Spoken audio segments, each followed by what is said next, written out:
Hi friends, आज मैं आपके लिए लाई हूँ आलू भुजिया समोसे की रेसिपी, जो कि बहुत ही मज़ेदार चटपटी बनकर रेडी हुई है।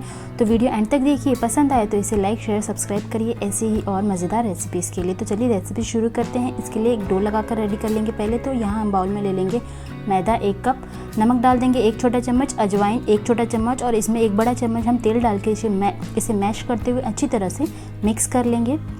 और फिर इसमें हम थोड़ा थोड़ा पानी डालकर एक टाइट डो लगाकर रेडी कर लेंगे। यहाँ आप देख सकते हैं कि डो लगकर रेडी हो चुका है। इसे हम ढककर 10 से 15 मिनट के लिए रेस्ट करने के लिए छोड़ देंगे। इतनी देर में ये थोड़ा सॉफ्ट हो जाएगा।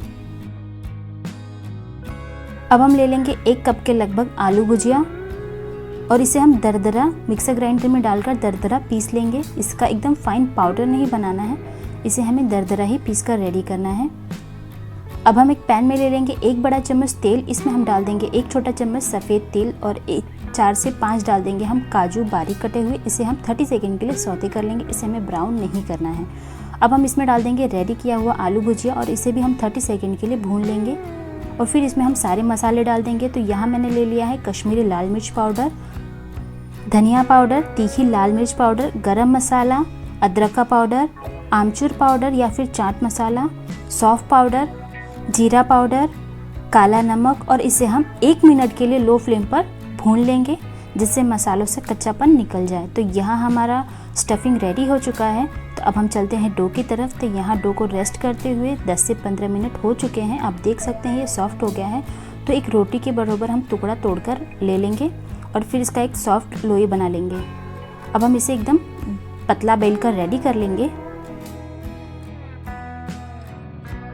इसके बीच से हम कट लगा लेंगे और इसे हमें समोसे के शेप में रेडी करना है। तो इसके दोनों कॉर्नर को उठा के हम जॉइंट कर लेंगे और फिर इसे अच्छी तरह से सील कर लेंगे साइड से। तो यहाँ हमारी स्टफिंग के लिए एक जगह मिल चुकी है हमें।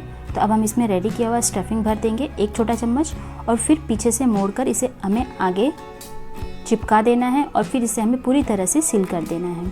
तो यहाँ हमारा समोसा रेडी हो चुका है। अब हम इसे गरम तेल में फ्राई कर लेंगे। तो यहाँ मैंने तेल को अच्छी तरह से पहले गरम कर लिया है। इसे हमें मीडियम फ्लेम पर फ्राई कर लेना है, जिससे डो कच्चा ना रहे। इसे हमें तब तक फ्राई करना है जब तक ये अच्छा गोल्डन कलर में ना आ जाए, एकदम खस्ता ना हो जाए। तो यहाँ आप देख सकते हैं कि समोसे पे अच्छा गोल्डन कलर आ चुका है। यहाँ हमारा समोसा बनकर रेडी हो चुका है। तो अब हम इसे तेल से बाहर निकाल लेंगे।